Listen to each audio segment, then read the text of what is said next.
Gentlemen, thank you very much for coming here today for another fantastic night of boxing, which is coming up on April the 21st at the SSE Arena here in Belfast, and no real title for the fight because it doesn't really need one.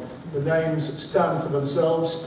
If you say Frampton, Donaire, you know that you've got two of the outstanding fighters of recent years, and it's a great fight to be able to talk about absolutely right here in Belfast.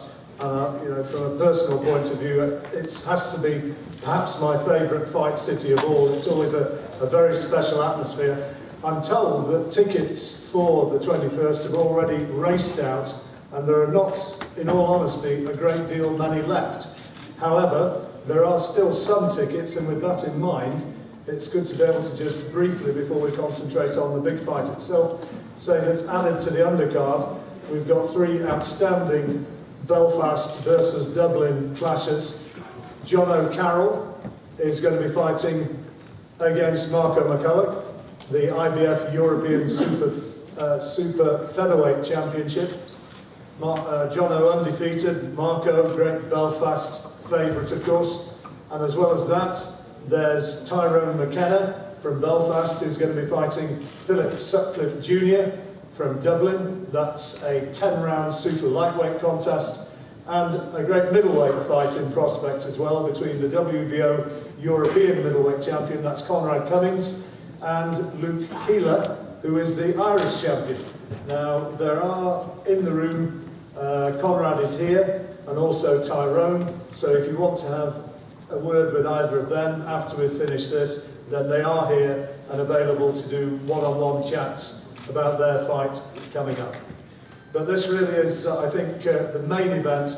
Absolutely outstanding fight. Carl almost needs no introduction. He's an iconic Belfast fighter. So far as Nonito is concerned, he first became a world champion in 2007. He's been a world champion at 4 different weights, from flyweight through to featherweight. He has been one of the very best fighters of his era, and I think a few people thought that Carl, after his last fight, which was a tough one, would have taken an easy option. Not to be, because this guy, well, his record stands for itself. You've said that you need a hard fight to get up for, you need a name to get yourself up to the highest level. Before we go anywhere else, Carl, just tell us about that, because this guy is a real fighter. Yeah, Donaire is a future Hall of Famer, a fantastic fighter. First of all, I'm noticing a lot of Filipino faces in the crowd. This is this is the most probably support and away fighters have had at a press conference. So, and you know, for the last couple of years, maybe 4 years, I've been approached in the street by Filipinos asking what about Donaire, is that a fight that can happen? So he's going to have a big fan base, but this is a fight that I need fights like this to get up for it, and I need names, and what better name than Donaire. He's an amazing talent, 4-weight world champion. He can punch. And when I say he can punch, you know, you talk about people who can punch, but he doesn't just knock them over. He's put guys to sleep before. So, but that gives me a wee bit of a fear factor, and I think that's when I'm going to be at my best. Yeah, 24 knockout wins in 38 victories for Nonito, which kind of underlines the fact that he's a genuine power puncher. Before we talk to the two guys in a bit more detail, let me just introduce, representing Richard Schaefer for Ringside Sports, Mirko Wolf, who's at the end of the table here. And from your perspective and from Richard Schaefer's perspective, you must be looking forward to this as a pretty special occasion, and somewhere where Nonito can get himself right back into the level where he would wish to be to maybe fight for a world title himself. Absolutely. First of all, Richard is very excited about this fight. He's sorry that he cannot be here today, but he has other important obligations right at the same time in the US. But he's very excited about this fight, absolutely. Those of you who know Richard Schaefer know that he put on some of the biggest fights in the sport.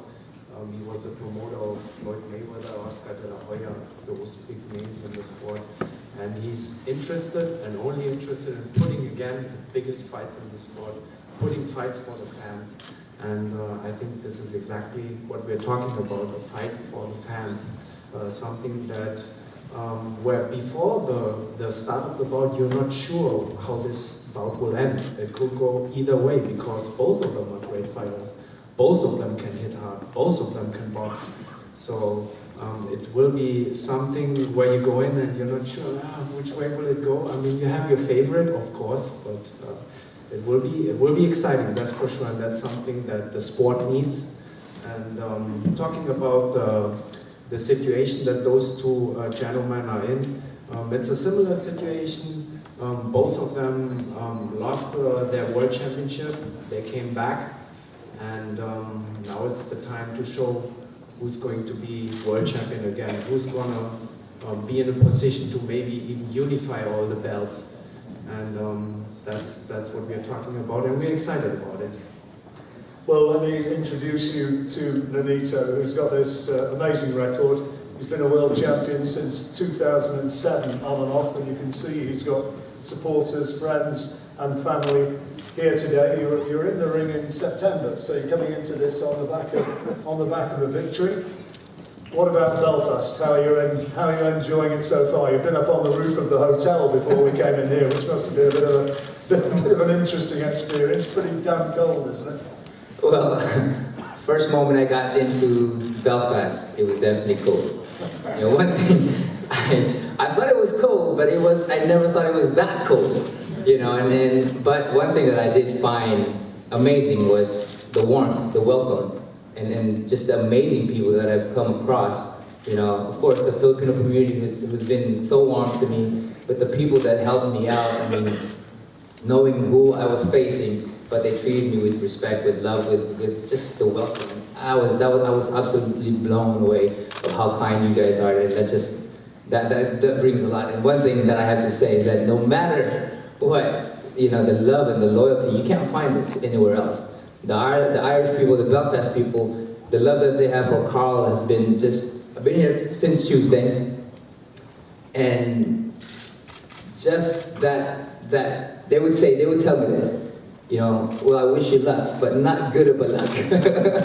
I wish you well, but not too well. You know, they were making it as a joke in a way, but to be kind, to be too welcoming at the same time, but the loyalty and the love, you can't find that anywhere. And I'm very honored to be here, just to see, knowing that Carl is going to be at his best because of the fact that you guys are behind him, and that's wonderful.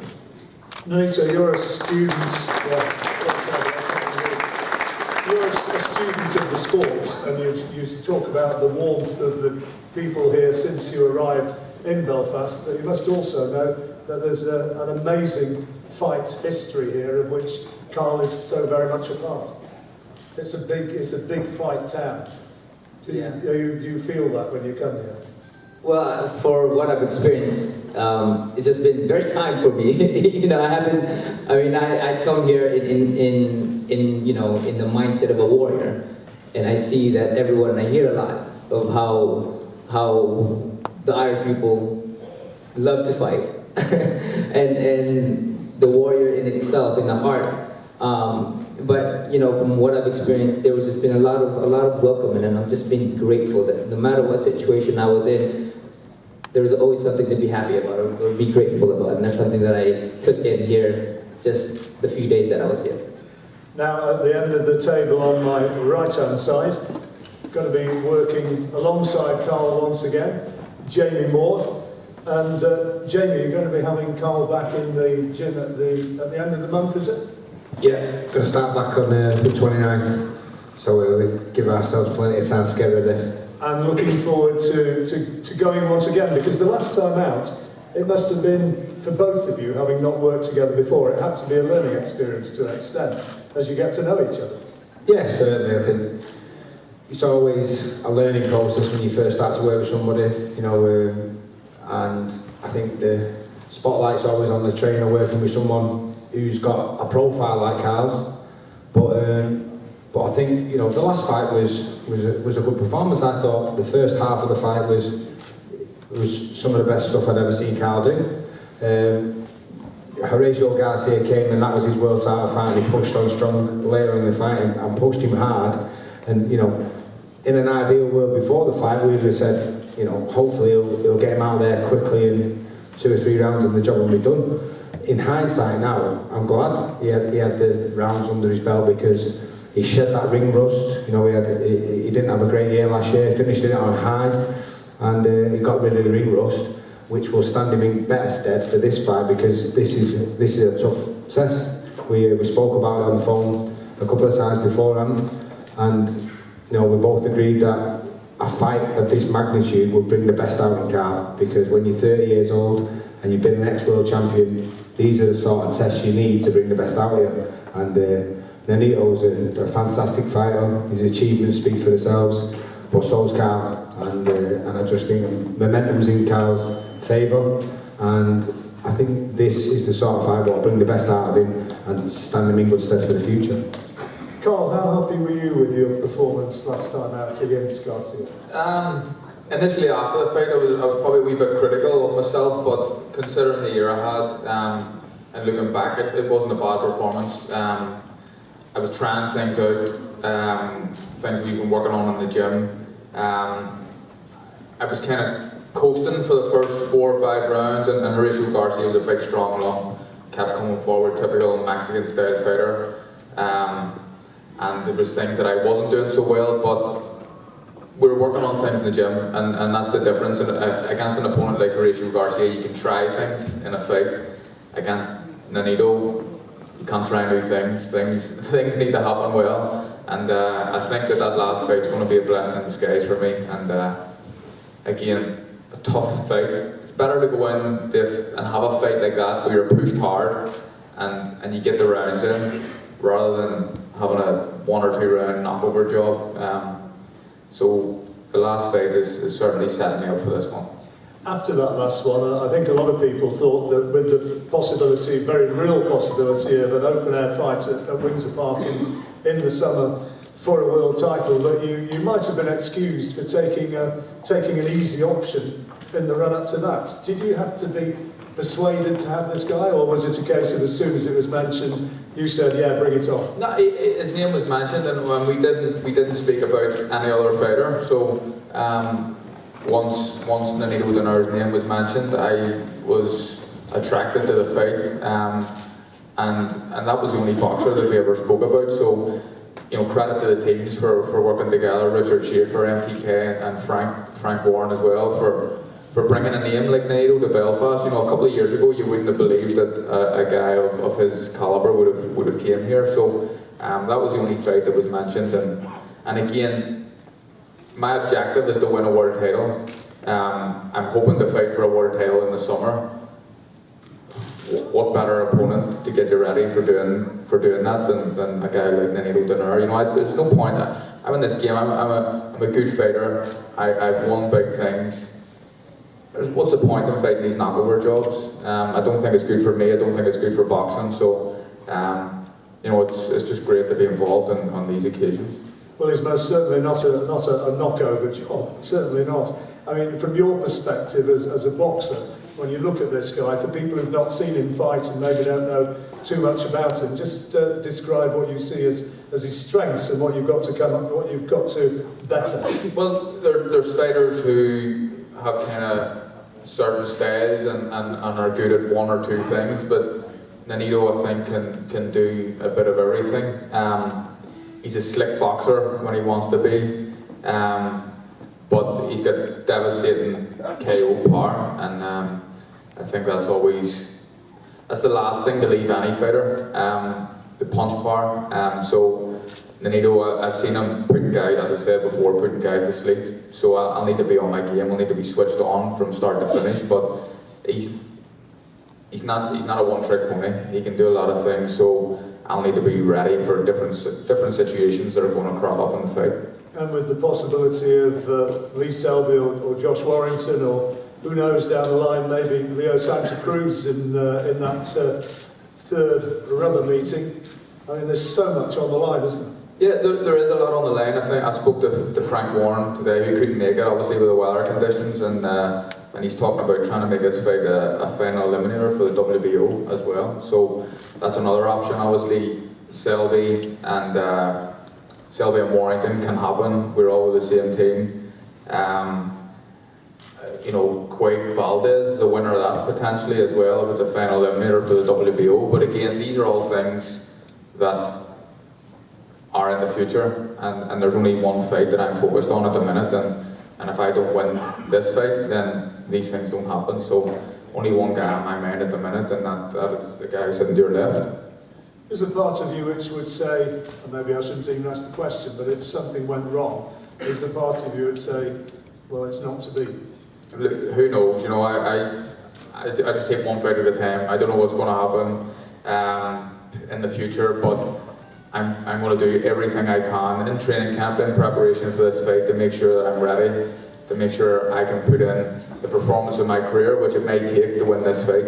And I'm, you know, it's an old saying, leave no stone unturned. I always imagine people running around flipping stones, but I'm going to do everything I can to get ready for this fight.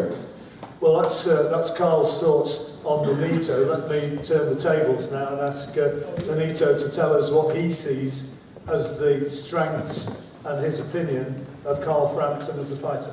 Well, Carl's an incredible fighter. Like he said, you know, he's also a type that can box, that can fight with power. So we're in a way similar in our ways of fighting. There's a lot of similarities in terms of being able to do a lot of things, not just to fight, not just to box, but a lot of things. You know, not only that, but strategically, you know, he's done well against Santa Cruz and all the likes. I mean, he's someone that you cannot take lightly. And like he said, it's one of those things that you can't test. It's just, it has to be done, and you have to be at 100%, or there's no turning back. Which of your wins do you look back at and say, of your career so far, that was my best night? What do you think, when were you at your best, or when was your best performance? I've had a few, I've had a few fights, so I have a lot of great moments. My first title was one of the most, I would say, I was focused against Darchinian in 2007. And the Montiel fight was one of those that I just knew exactly. I put the right game plan, and that's something that I am is a strategic person, a strategist when it comes down to it. Aside from my power and my speed, but one thing I do have is to be able to strategize properly. And with Montiel, that's one thing that I have done well. Can you be the same fighter who fought Montiel and who fought Darchinian? Because you're 35 now, don't mind me asking, but what is your ambition? How much of the old Nonito Donaire is still there? Again, going back into what Carl has done and how why this fight has materialized is we need people, a person that we can truly respect, and at the same time have that tendency of the voice behind our back saying, this guy's tough, this guy's good, anything can happen. You know, but at the same time, it allows the warrior within us to come out. And that's something that will show April 21st if we do have it. But one thing is for sure, and from looking into Carl's eyes, that we're both warriors and we're willing to give everything that we got for this fight. And at the moment, age is only but a number for me, because I'm very inspired to be here. And you know, and again, the Filipino communities have been big support for me, and to see the loyalty from Belfast and the Irish people.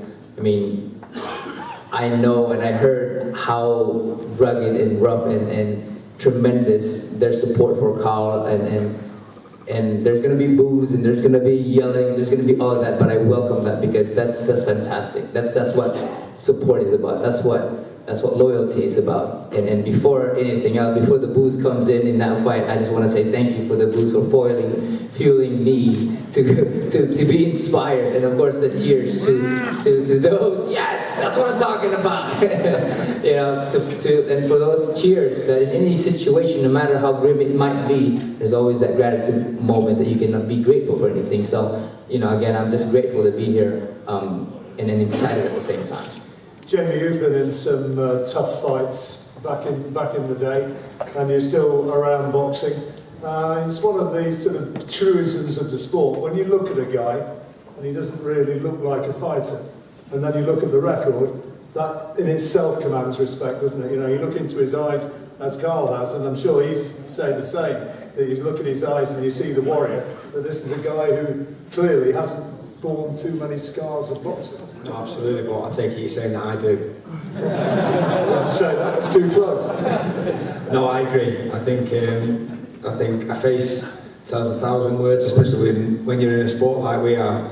And mine's got many miles on the clock, but Nonito's been in some fantastic fights over the years, and that doesn't tell that story, which shows you that who came out on top in those exchanges. And I just think that Nonito's right what he's saying. You know, there's certain breeds of character where you can't teach some sorts of attributes to fighters, and one of those is heart and determination and will to win. And he's also right in the sense that Irish fighters have always had it, Filipinos, Mexicans, they've all got a reputation of having that heart and digging deep, and those are ingredients for a fantastic fight. And you know, we can get our tactics right. You can box, you can manoeuvre people to certain positions, you can get hurt, but it's how you react to those situations. And when your back's against the wall, the true colours come out of the fight. And we've seen from both these guys that when they are in those situations, they bite down the gum shield, they dig deep, and they go at it. And that's why the fans are in for a treat on the 21st of April. Carl, just talk about the fans, because this is another huge Belfast occasion for you. Biggest name, I guess, you've fought in this city, and you know, it must give you as a fighter huge pride, doesn't it, to step out there into the ring against a lad of this stature? Yeah, again, I think I'm just grateful that a name like Donaire is coming here to Belfast. In my opinion, the biggest away fighter ever to fight in Belfast. A huge name, and again someone who I respect, but I desperately want to win this fight because I know what's next. I know I can see the carrot dangling in front of me of Windsor Park. So, but the fans are fantastic and they're passionate. They get behind me. I had a bit of a bad year, and obviously I split up with my former team. You know, who knew how the fans were going to react to that, but they've been on my side and they have my back, and I think it's going to be... The last fight was the noisiest the Odyssey's ever been against Horacio Garcia. No disrespect to him, not one of the biggest names in world boxing, but Nonito Donaire is, and I think the atmosphere is going to be better than it's ever been. I think it's going to be a very special night indeed. You're going to have opportunities to do your one-on-one interviews, of course, with all the guys here who are going to be available for television, radio, newspapers, whatever. But for the time being, can I throw it open to the floor? Any questions which you'd like to put to the guys up here? Please shout up and have your say. Any questions, please? Nonito, you are 35 years of age. Do you feel this fight is make or break for your world title? Oh, definitely. You know, I love what I do. I love the sport of boxing. It has given me the person, it has made me the person that I am, and everything that I am, and everything that I have. So I'd like to be in this sport for quite some time. But definitely a make or break kind of fight that it's a must-win situation for me. Between featherweight and junior featherweight this last couple of years or so, what do you feel more comfortable with feather or what do you do? Well, for me now, definitely been working on becoming more comfortable at this weight class. You know, I've done and hired guys to put more muscle and be very comfortable. So at this moment, I would say that I'm very comfortable at this weight class now. Carl, do you feel this is a fight that gives you the opportunity to answer some of the criticism in the last fight? Yeah, I think so. I think some boxing fans are very fickle, and I've probably been doubted, and I've said this, but I've been doubted more than I've ever been by some people. But yeah, this will answer a lot of questions, and this will prove to people that I've still got a lot to do.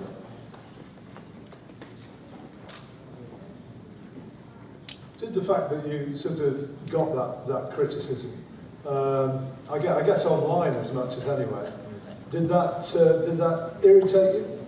Probably a bit. I think I'm only human, you know, but when you think about it rationally, the people that are criticising are, you know, sitting in their mum's front bedroom giving you grief on a laptop, so it doesn't really matter what they think, but I'm only human, and it annoys you a little bit, but you know, I've done a lot of my career, and I hope to be able to do a lot more.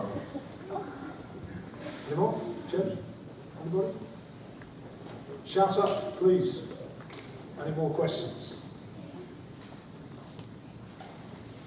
No? Right. Well, you will have your opportunity to ask questions one-on-one, and we'll also get some photographs now for all you guys with your cameras at the front. So we'll clear the table and do the traditional face-offs and all the rest of it. And as I say, everybody here is available for interviews. Thank you very much indeed for coming. And there are tickets still available. April 21st is going to be a very special night. Thank you very much.